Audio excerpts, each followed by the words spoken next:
Fala galera do Aras Concurso, sejam bem-vindos a mais um vídeo do nosso canal. Semana 2, concurso de técnico administrativo da UFES 2022, dia 3. Revisão dos conteúdos do dia 1 e 2 com resolução de questões. Então nessa semana, nesse dia 3, você vai revisar os conteúdos dos dias 1 e 2, que já estão aí no canal, e vai aí responder essas questões comigo, ok? Se você quer adquirir o material da primeira semana, o link está na descrição. E esse material da segunda semana ainda estou produzindo, beleza? Então vamos lá. Começando aqui as nossas revisões sobre a Lei 8.112, do artigo 49 ao 80, nós vamos ver aí algumas questões importantes sobre essa lei. Além do vencimento e das vantagens previstas na Lei 8.112, são deferidos aos servidores retribuições, gratificações e adicionais como... Vamos ver aqui o que é que está de errado, o que é que está certo. Adicionais de insalubridade e periculosidade que podem ser recebidos cumulativamente. Gente, adicional de insalubridade e periculosidade, olhem lá os artigos 49 a 80, vá acompanhando aí. Vocês vão ver que não podem ser acumulados, você vai ter que optar por um dos dois, beleza? Adicional por serviço extraordinário, que é remunerado com acréscimo de 50%, certinho, da hora normal de trabalho, e somente é permitido para atender situações excepcionais e temporárias. Isso aqui está perfeito. Então, o gabaritozinho aí da primeira questão é a letra B, ok? A letra C fala de adicional noturno e está dizendo que ele é compreendido entre as 24 horas de um dia e 6 horas do outro dia. Não é essa data. Olhem lá na lei que esse horário, né? O horário começa às 22 e vai até 5 da manhã. Esse período de adicional noturno. E também o acréscimo não é 50%, eu acredito que é 25%. A gratificação por encargo de curso ou concurso é devida ao servidor que em caráter permanente, pronto, já está aqui o erro, não é caráter permanente. Não é todo dia que tem curso e concurso, ok?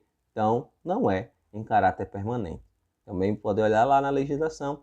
E a gratificação natalina, o chamado 13º, corresponde a 1/12 da remuneração a que o servidor fizer jus no mês de dezembro. Perfeito. Por mês de exercício no respectivo ano. E é considerada, toda vez que falar de gratificação natalina, ela não será considerada para nada. Nem para o teto salarial, nem para também cálculo de vantagens pecuniárias. Gabarito aí, letra B, sem mistério. Segunda questão. O regime jurídico dos servidores públicos civis da União, conforme o artigo 76, é correto afirmar sobre gratificação por encargo de curso ou concurso.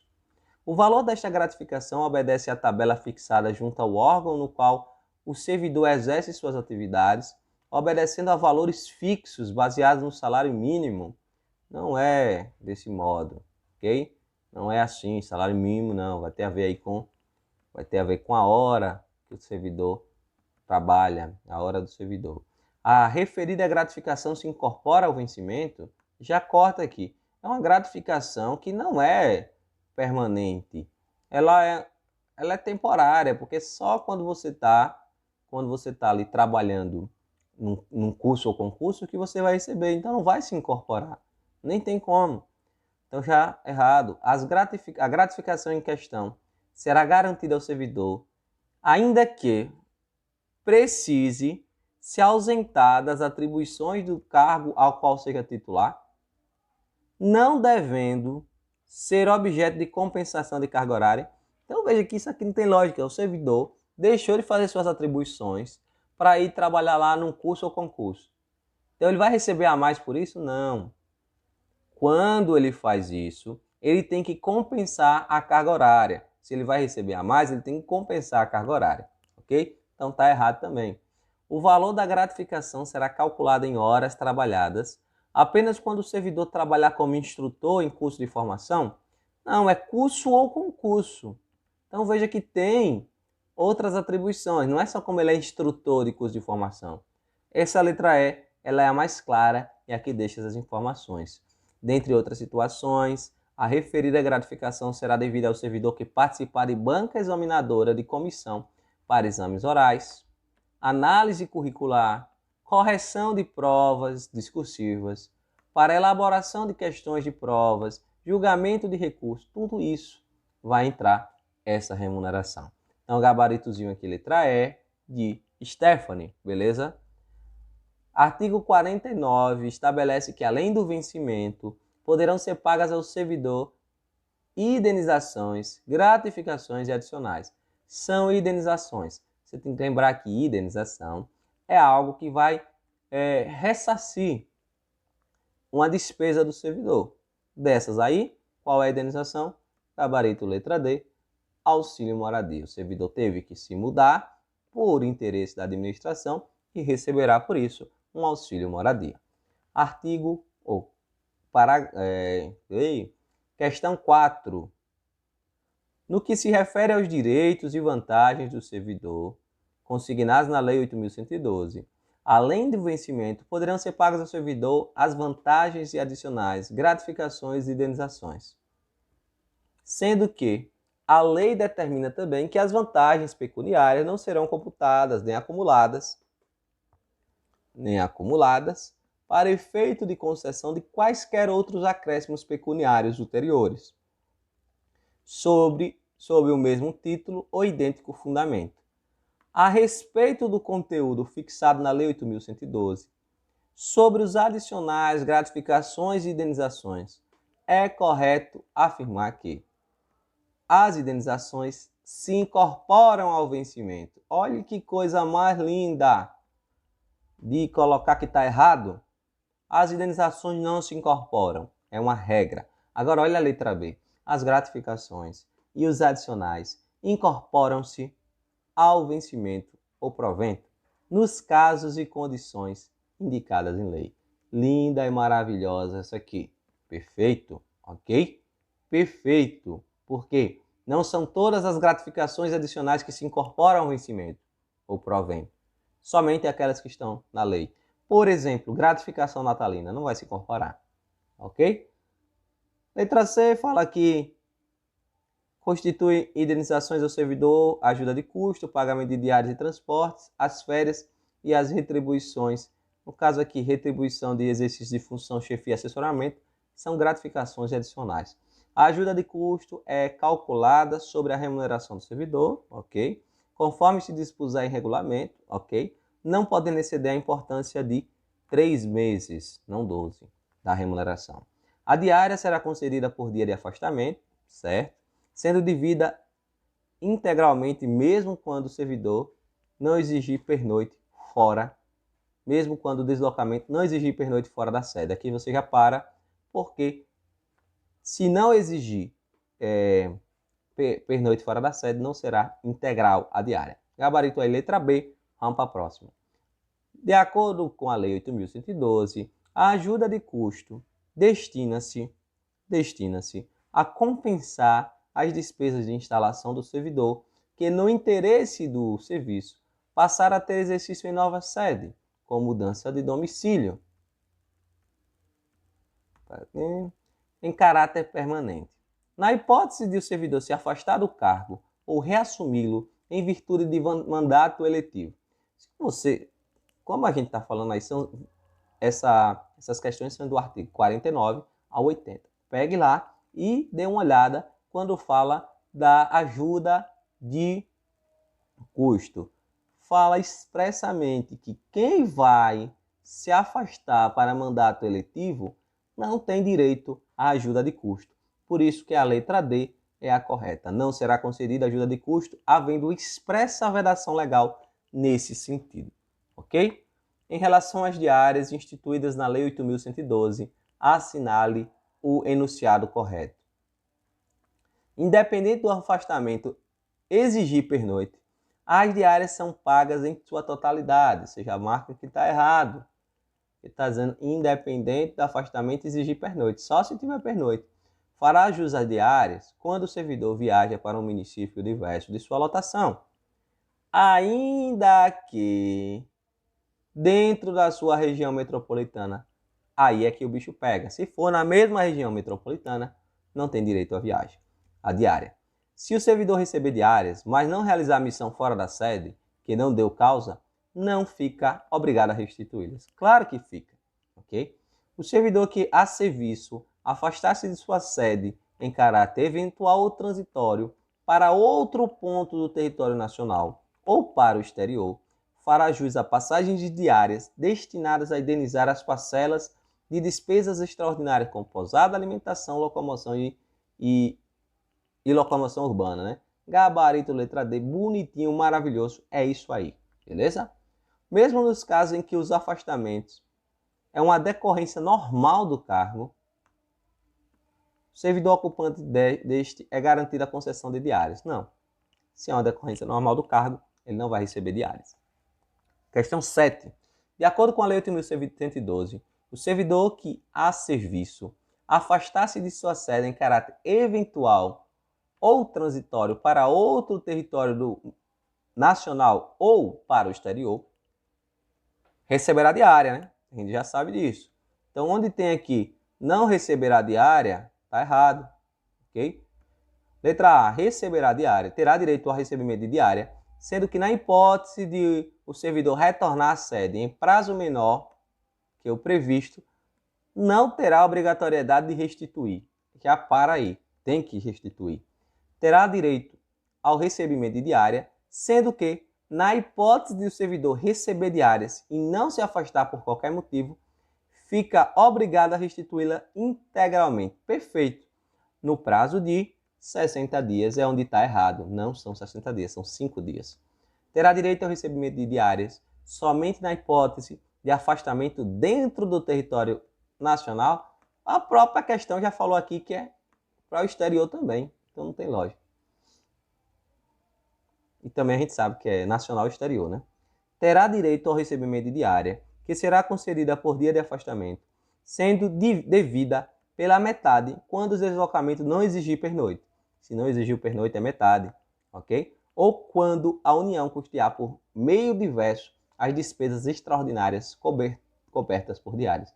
Isso está escrito desse mesmo jeitinho lá na Lei 8.112, ok? Então pegue lá o artigo que fala sobre diárias e você vai ver isso. Considerando a redação atual da Lei 8.112, ao disciplinar as férias dos servidores, é correto afirmar que o servidor fará jus a 30 dias de férias, que podem ser acumuladas até o máximo de 3 períodos. Olha como eles pegam. Uma férias, você tem férias, você pode dividir essas férias em 3 períodos. Dividir, ok? Tipo, 30 dias, 3 dias de 10, 3 períodos de 10. Ao invés de você tirar os 30 dias de uma vez. Mas ele colocou aqui que você pode acumular as férias em 3 períodos. Está errado. São até 2 períodos de acumulação, ok? Está errado aí. É vedado levar a conta de férias qualquer falta ao serviço. Isso aqui está certinho, expresso lá na lei. Não tem nem interpretação. O servidor exonerado do cargo efetivo ou cargo em comissão perceberá a indenização relativa ao período das férias, a que tiver direito, e ao incompleto. Nota aqui o incompleto.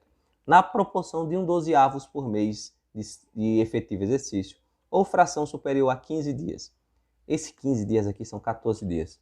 A partir de 14 dias, o seu de trabalho, o valor do adicional de férias aí, já vai ser o valor das férias aí já vai ser calculado como se fosse um mês inteiro, ok? Então, aí está superior a 15 dias, na verdade superior a 14. A partir de 15 dias, você já o valor das férias aí já é considerado como um mês inteiro, ok? O servidor que opera diretamente e permanentemente com raio-x ou substâncias radioativas gozará de 20 dias consecutivos de férias por semestre, perfeito, ok? Que podem ser acumulados. Gente, se o cara trabalha com raio-x, radioatividade, não já está tirando essas férias para não ter prejuízo na sua saúde. Pode acumular? Não pode, ok? Não pode acumular. O pagamento da remuneração das férias será efetuado até o dia imediatamente anterior ao início do respectivo período. Isso aqui está lá na lei também. Não é esse dia, acho que são 2 dias imediatamente anterior ao início do respectivo período. Vamos dar uma olhada aqui, porque ninguém tem nada completamente decorado na cabeça, né? A gente sabe aqui, vai estudando e vai pegando as ideias. Pronto. Caso o parcelamento, os valores relativos às férias sejam creditados quando da utilização da primeira etapa, devendo ser observada a antecedência mínima de 2 dias. Ok? Então, o pagamento das férias tem que ter uma antecedência mínima aí de 2 dias, ok? 2 dias. Não no dia imediatamente do dia anterior ao respectivo período. São 2 dias. Sobre o adicional por serviço extraordinário, adicional noturno e de férias, conforme previsto na Lei 8.112, seguem as seguintes afirmativas. O serviço extraordinário será remunerado com 50% em relação à hora normal? Perfeito. Então, se você ver aqui, isso aqui já está certo. Então, o que é que você faz nesses tipos de questões? Você já vai ver aqui o que é que ele quer assinar a alternativa correta, né? Somente são corretas. Então, você já vai eliminar aqui, ó, a letra E, ok? A letra D, porque não tem o item 1, a letra C. Você já tem 50% de chance de acertar, porque você já sabe um item.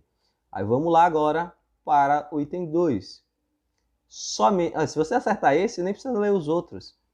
A gente vai ler aqui, mas numa prova, se você tem certeza que o item 1 é verdadeiro, se você souber o item 2, game over, vai para a próxima. Somente será permitido serviço extraordinário para atender situações excepcionais e temporárias, respeitando o limite de 2 horas por jornada de trabalho. Esse aqui está certinho também, ó. Então, isso aqui está certo, o gabarito letra A. Okay? Itens 1 e 2. Vamos ver agora os outros. O serviço noturno prestado em horário compreendido entre 22 horas, está certo, de um dia e 6 horas do outro dia. Não são 6 horas, são 5. Então já está errado aí. Terá valor acrescido de 50%. Também não são 50%. Acredito que são 25%. Dê uma conferida aí. Computando-se cada hora como 52 minutos e 32 segundos. Isso aqui está certo. Ok? Então, o erro aqui, a porcentagem é no caso aí, o serviço noturno, né? Noturno, adicional noturno. É acrescido 25% mesmo, do adicional noturno, e é de 22 horas às 5 horas do outro dia. E a hora, agora, isso aqui lembre, viu? A hora não são 60 minutos, não. São 52 minutos e 32 segundos. Beleza? Tá certinho essa parte. Mas o item 3 está errado, por conta da porcentagem e das 6 horas lá. Independentemente da solicitação, será pago ao servidor por ocasião das férias um adicional correspondente a 1/3 da remuneração do período das férias. Perfeito. No caso do servidor exercer função de direção, chefia ou assessoramento, salvo se ocupar cargo em comissão, a respectiva vantagem será acrescida como cálculo adicional. Salvo se... Eu acredito que o erro desse item está aqui, né? Salvo se ocupar. Se ele ocupar cargo em comissão também, a vantagem será acrescida como cálculo adicional. Beleza? Então, gabarito aí, letra A. Item 2 e 3, 1 e 2 verdadeiro, 3 e 4 falso. E a 10ª questão, dentre as vantagens expressamente previstas para os servidores, além dos vencimentos já previstos para a remuneração, a gratificação natalina é a única vantagem que integra, que já está errado, né? A gratificação natalina é a única vantagem que integra os vencimentos. Não integra nada, a gratificação natalina não integra nada. O fato gerador do adicional de insalubridade, em razão de sua distinção, não elide que o servidor também receba adicional de periculosidade. A gente já viu que tem que escolher um dos dois, ok? Tanto o adicional de insalubridade quanto o adicional de periculosidade integram a remuneração dos servidores quando configurada habitualidade por tempo superior ao previsto para o estágio probatório definido para cargo ocupado. Vamos deixar isso aí. Isso aqui está um pouco estranho. Vamos ler os outros. O adicional por serviço extraordinário é obrigatoriamente remunerado com acréscimo em relação à hora normal de trabalho, não admitindo integração à remuneração em razão de sua natureza indenizatória. Letra E. A gratificação natalina não é considerada para fins de cálculo de vantagem pecuniária, mas não afasta o pagamento do adicional de insalubridade, cabendo ao servidor, entretanto, optar por um deles. Então, o gabarito é a letra E, que fala da gratificação natalina, né, que ela não vai servir aí para cálculo das vantagens, e também não vai afastar aí o adicional de insalubridade ou de periculosidade. Então, o gabarito aí, letra E, e essas foram as questões da Lei 8.112, dos artigos 49 ao 80. Agora, dando continuidade aqui, vamos falar dos conhecimentos específicos, dos processos organizacionais, organogramas, fluxogramas, manuais e também de gestão de pessoas. Vamos lá, primeira questão aqui fala o seguinte: são componentes da estrutura organizacionais os seguintes sistemas, exceto o que é que não está na estrutura organizacional? O sistema de responsabilidade, de autoridade, sistemas informais, sistema de comunicação ou tomada de decisão. A estrutura organizacional vai mostrar as responsabilidades, as autoridades, quem manda em quem toma a decisão, mas, apesar de estar na organização, o sistema informal, os relacionamentos, os grupos de afinidade, não aparece lá no organograma, né? Na estrutura organizacional.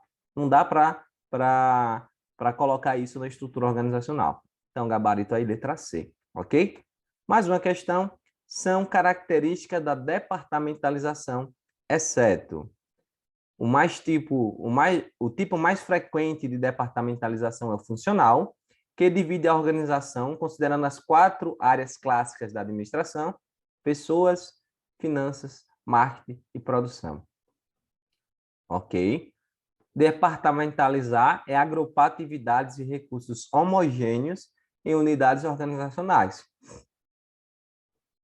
Também ok, você vai pegar ali tarefas parecidas e colocar em um departamento.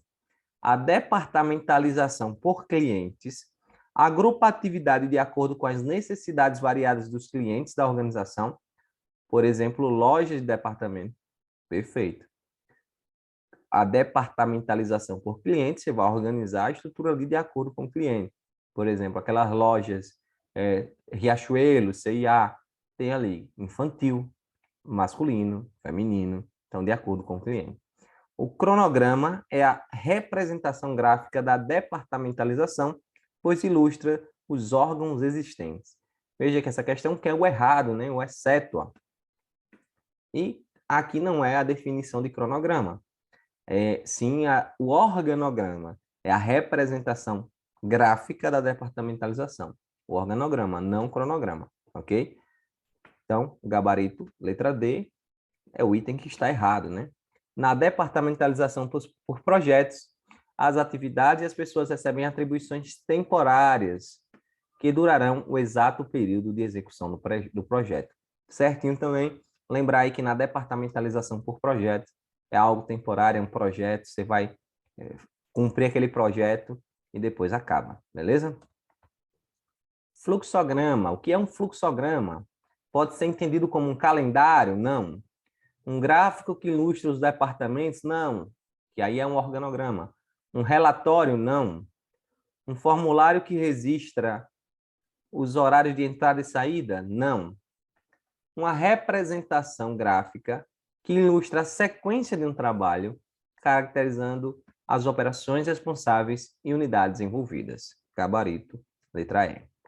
A principal função de um organograma ou de um fluxograma: padronizar calendários? Não. Padronizar os formatos do departamento? Também não. Padronizar os relatórios? Também não. Padronizar a representação dos métodos e dos procedimentos administrativos? Isso sim. Você vai botar ali um padrão, letra D, né? Um padrão de como os métodos, como aquelas funções, aquelas atividades devem ser feitas, quais são os passos a serem dados. Gabarito aí, letra D. Mais uma. Conforme Lacombe, organograma é a representação gráfica simplificada da estrutura organizacional de uma instituição, especificando seus órgãos, níveis hierárquicos e as principais relações formais entre eles. Assinale a alternativa que representa um item que não é observado pelo organograma. É que você já sabe, né? Deficiência da estrutura, duplicação, lacunas, excesso de níveis hierárquicos, excesso de subordinados, subordinação inadequada. Não, é a organização informal. A organização informal não aparece no organograma. Mas o excesso de níveis, o excesso de subordinados, subordinações inadequadas, isso sim, beleza? Gabarito aqui, letra E. O organograma de uma organização com grande amplitude de controle contém. Lembra a amplitude de controle? A amplitude de controle é a quantidade de subordinados que um chefe vai ter. Quanto mais subordinados tem, maior a amplitude de controle. Então, geralmente, um chefe tem muitos subordinados quando tem poucos níveis hierárquicos, beleza?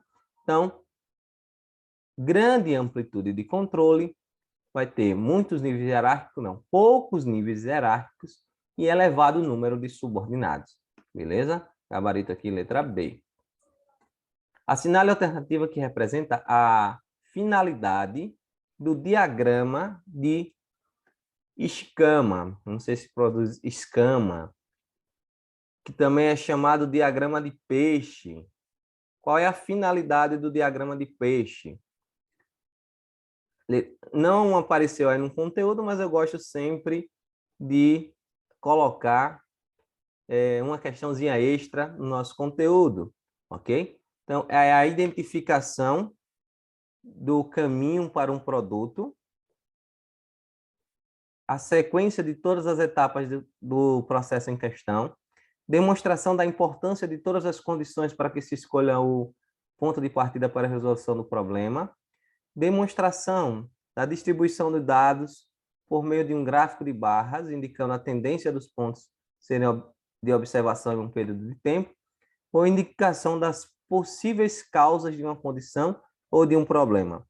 Esse diagrama de escama, ou chamado diagrama de peixe, né? Ele fala sobre isso. Ele fala justamente, diagrama espinha de peixe. Ele fala justamente sobre a causa e o efeito.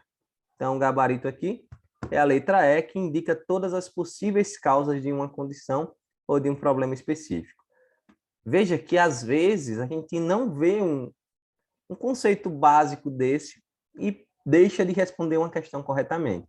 Então, procura aí diagrama de escama, escaua, não sei como é que pronuncia, que é o diagrama conhecido como diagrama espinha de peixe.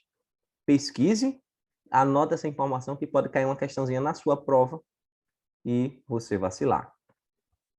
Funcionograma é um gráfico que amplia as partes setoriais de um organograma, respeitando suas características estruturais, proporcionando ênfase na onde? Se é funcionograma, a ênfase é nas funções, ok? Nas atividades ou funções, beleza? Gabarito aqui, letra B.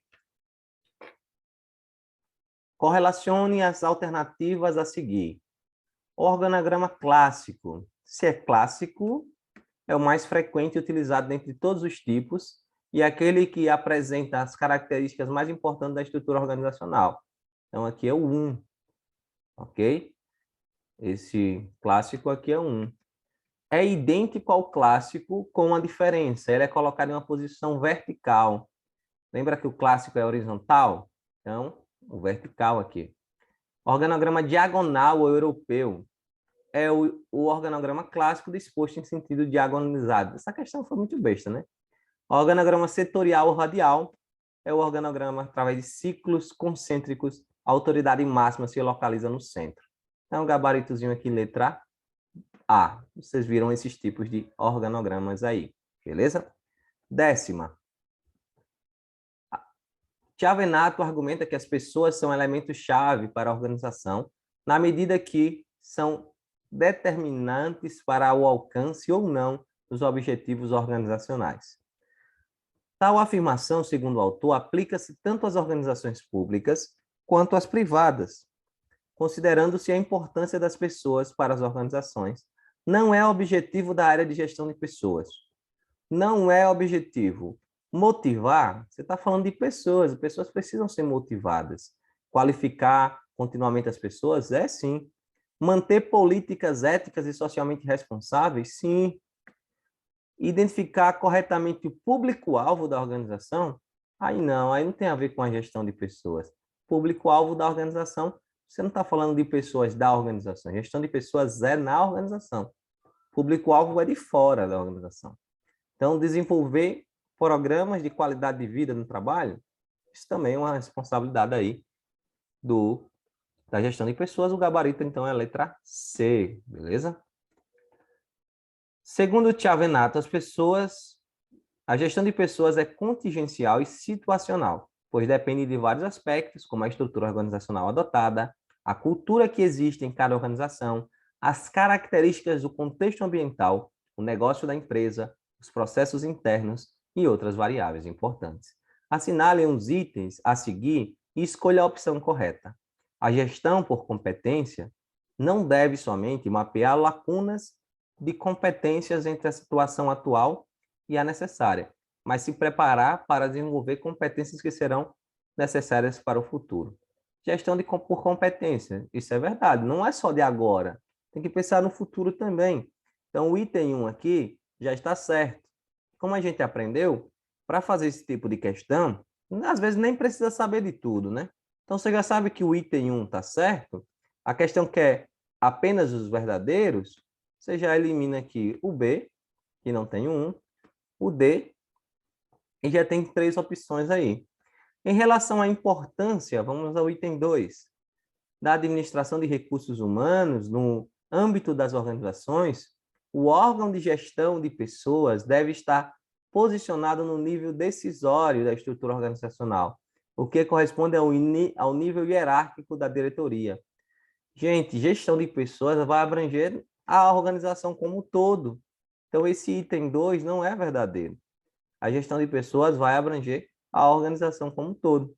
Não é só um órgão, não é só a estrutura hierárquica, o nível hierárquico. Então, é isso não.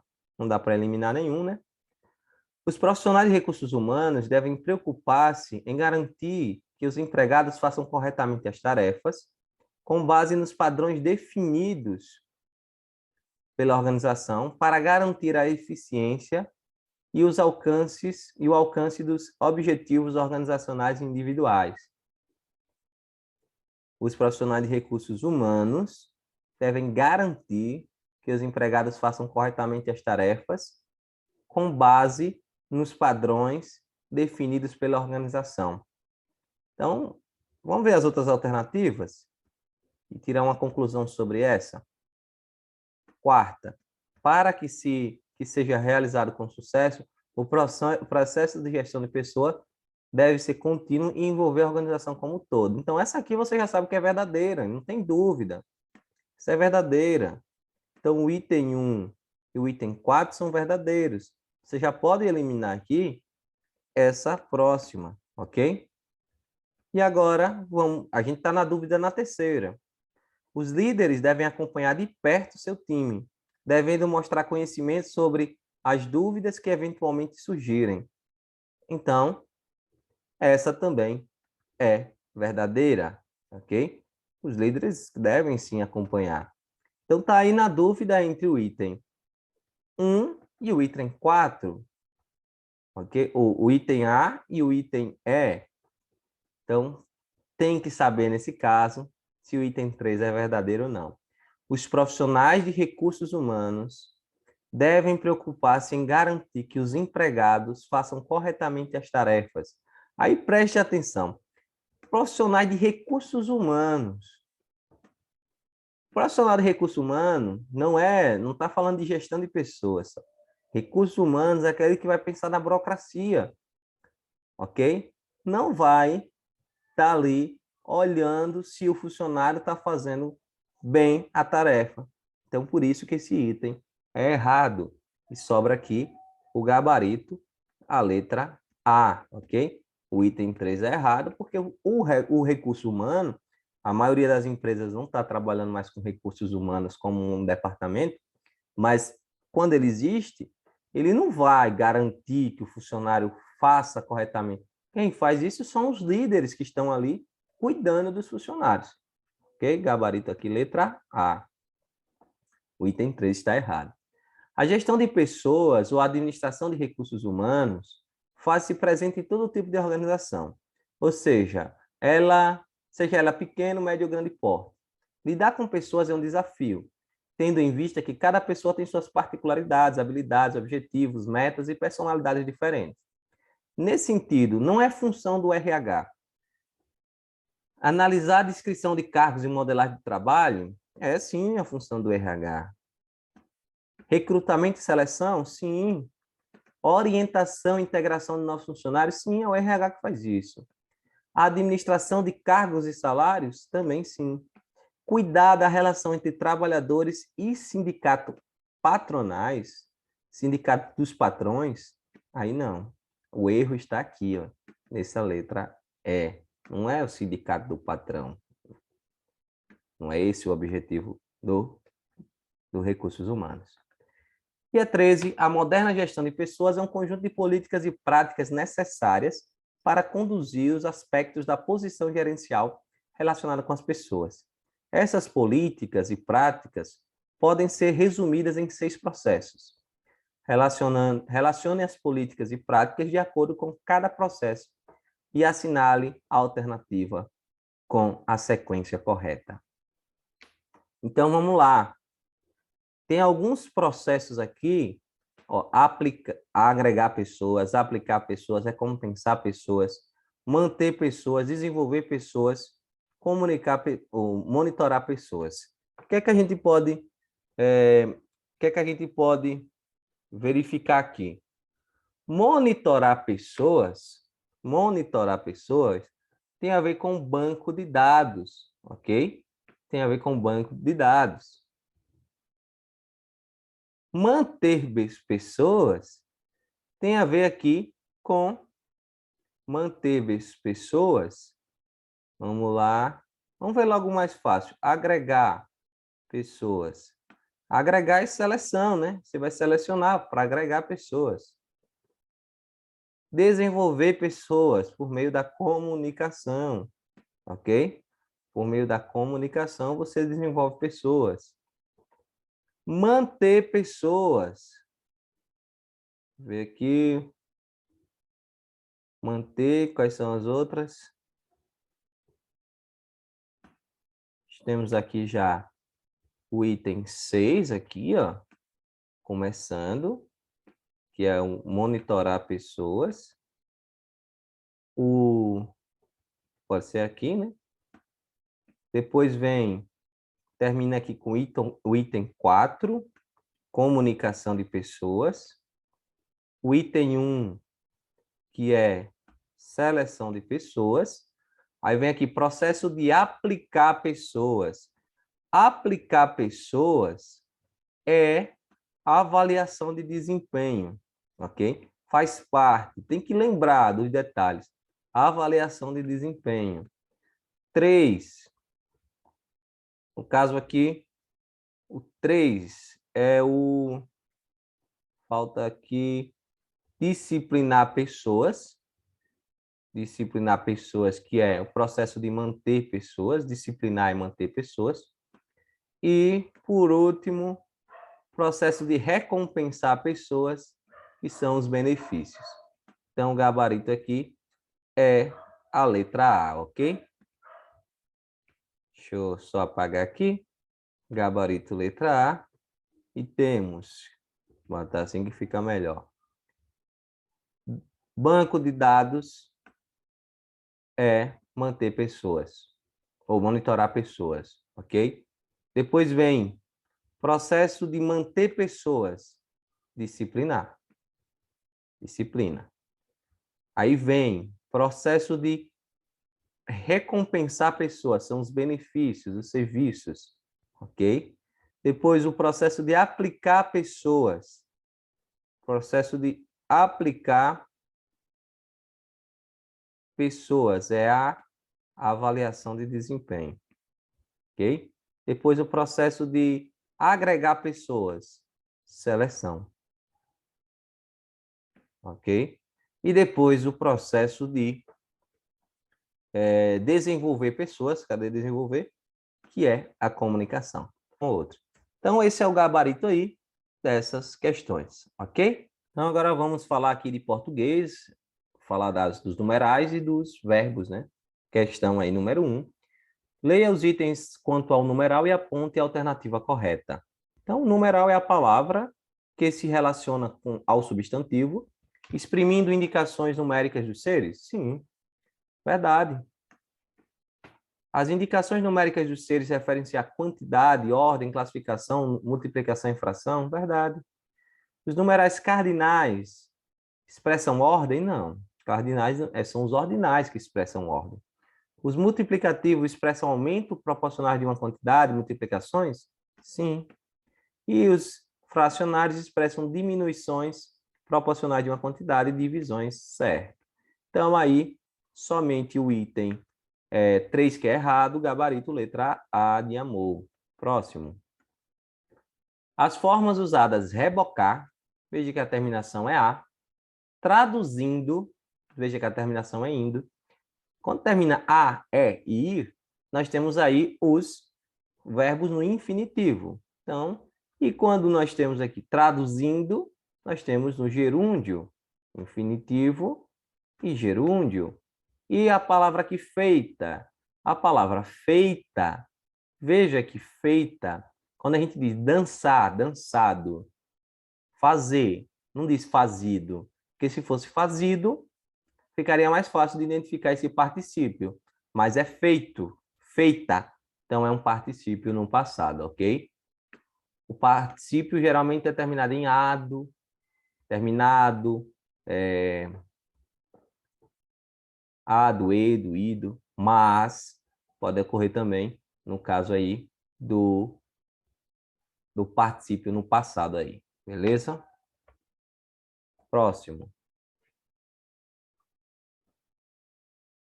Assinale a alternativa que contém um verbo no pretérito perfeito. Aí tem aqui os verbos: adotavam, teve, existia, eram, tinham. Você tem que pegar um verbo que no pretérito perfeito é uma coisa que foi concluída no passado.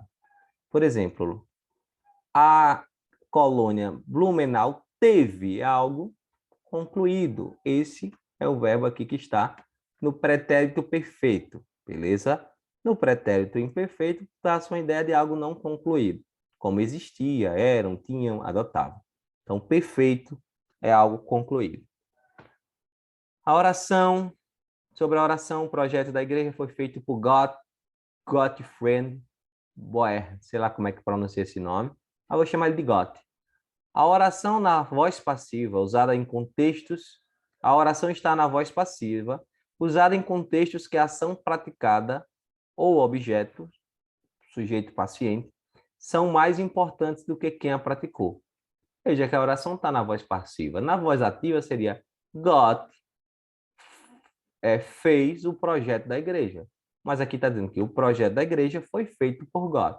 Então, o sujeito da oração é o projeto da igreja que está sofrendo a ação. Então, aqui está numa voz passiva. O item 2 já está errado, porque está dizendo que está na voz ativa. E o item 3 também está errado, porque está dizendo que na voz ativa ficaria: o projeto da igreja tinha sido feito por Gott. Não, é Gott fez o projeto da igreja. Então, somente aí o item 1, que é verdadeiro, gabaritozinho aqui, a letra A. Bora para mais.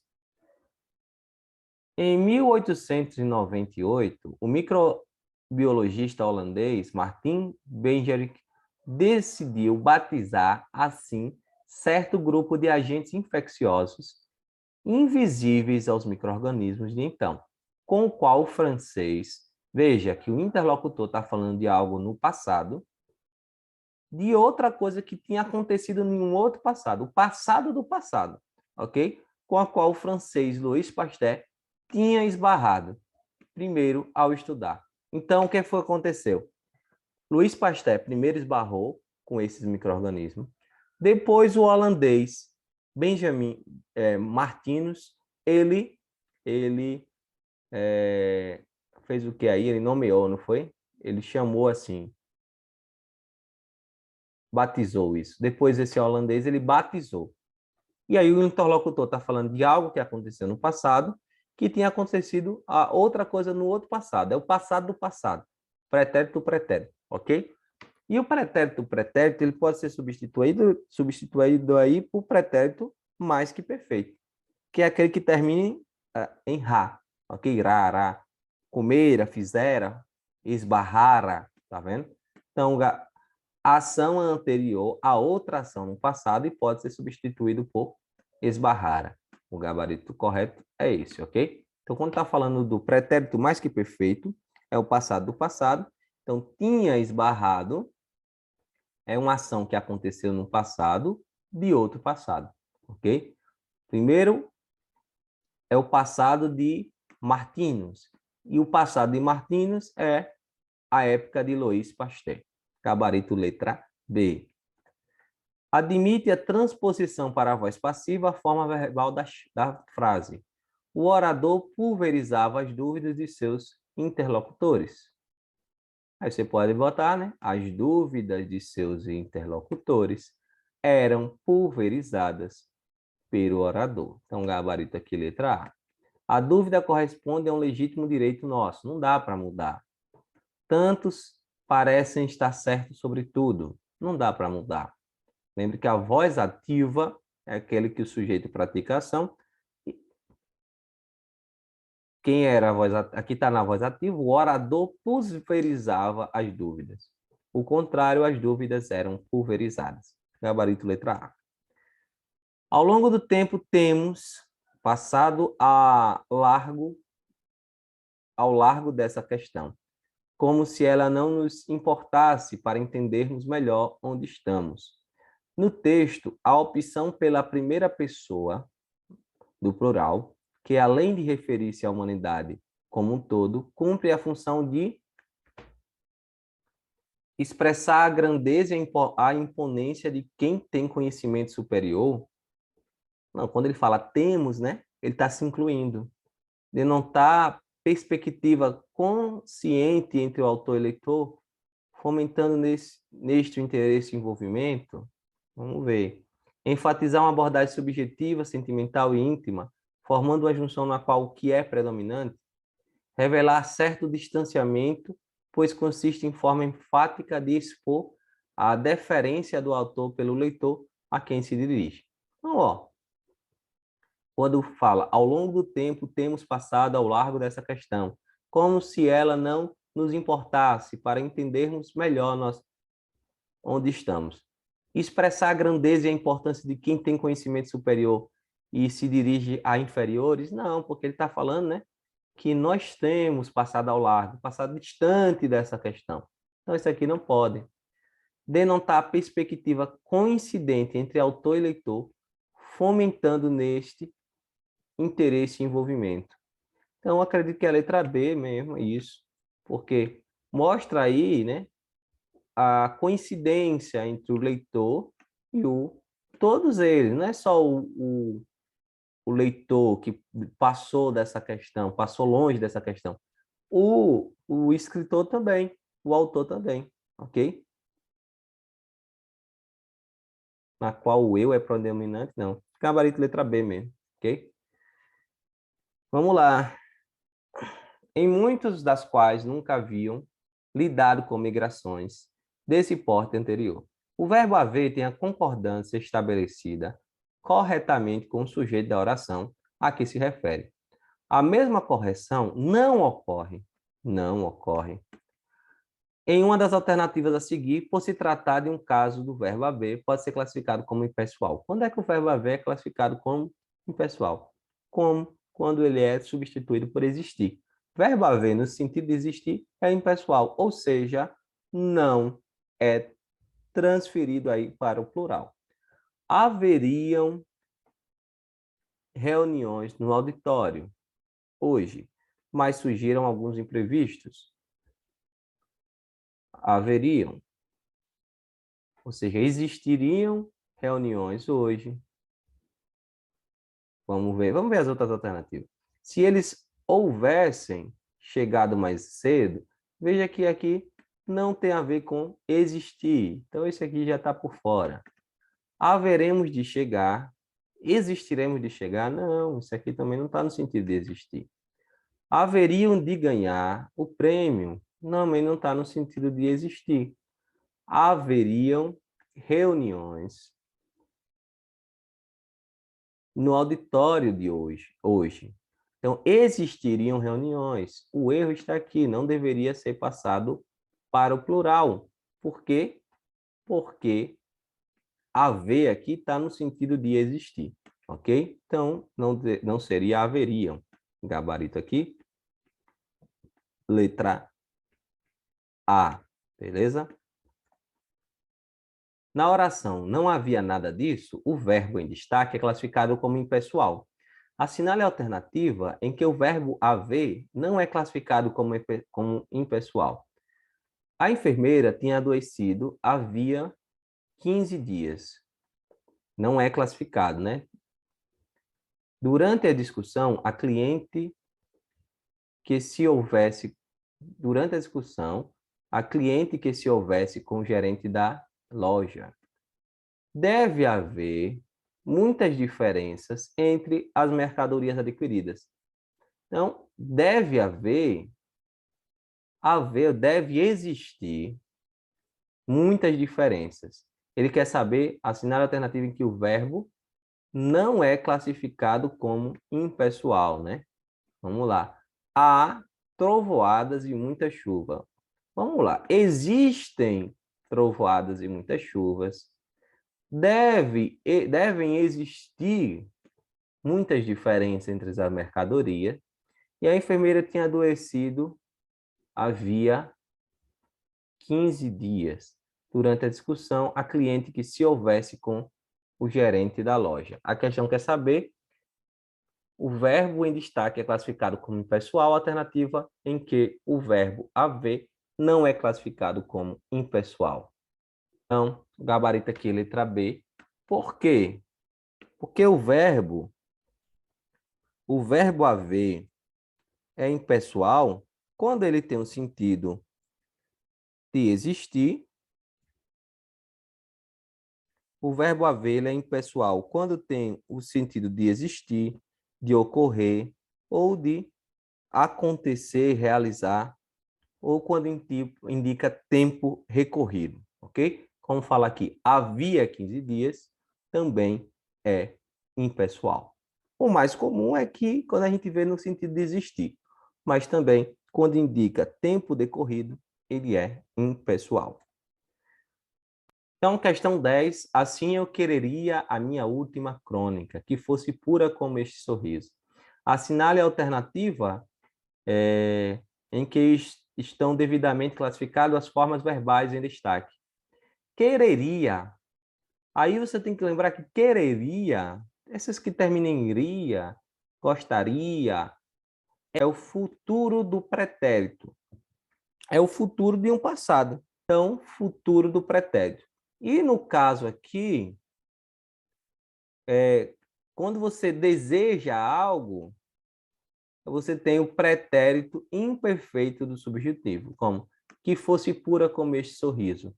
Que fosse é pretérito imperfeito do subjuntivo. Gabarito aí, letra D.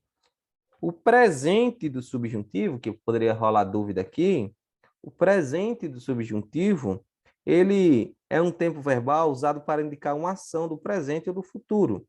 Por exemplo, espero que volte antes do amanhecer, ok? Espero que volte. Só que aqui está no passado, pretérito imperfeito do subjuntivo, beleza? Gabarito aqui, letra D. Espero que volte, espero que faça, espero que seja. Agora, que fosse é do passado. Então, esse é o pretérito imperfeito do subjuntivo. E aqui temos o gabarito. Essas são as questões de português. Espero que vocês tenham gostado. Não se esqueça de se inscrever no canal.